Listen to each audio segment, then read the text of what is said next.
Democracy is for me and for 12 million black Americans a goal toward which our nation is marching. It is a dream and an ideal in whose ultimate realization we have a deep and abiding faith. For me, it is based on Christianity, in which we confidently entrust our destiny as a people. Under God's guidance in this great democracy, we are rising out of the darkness of slavery into the light of freedom.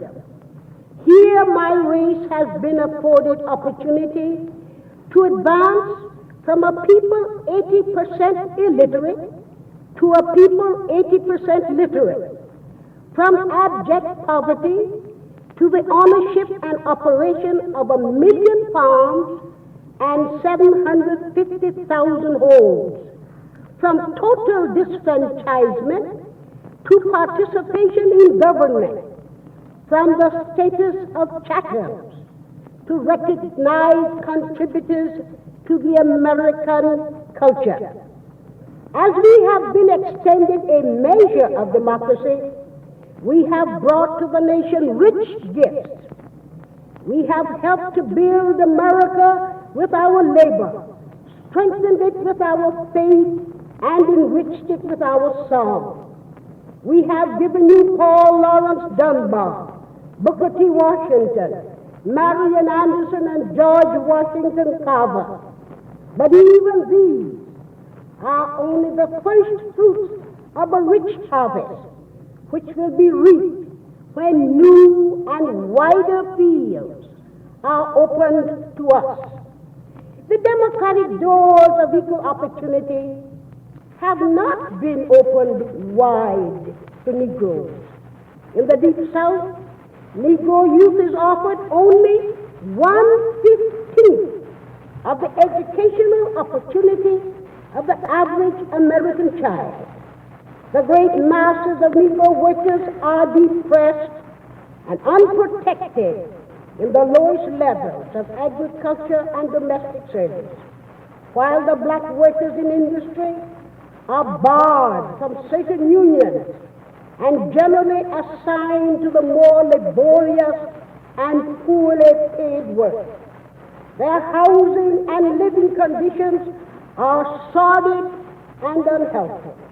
They live too often in terror of the lynch mob, are deprived too often of the constitutional right of suffrage, and are humiliated too often by the denial of civil liberties.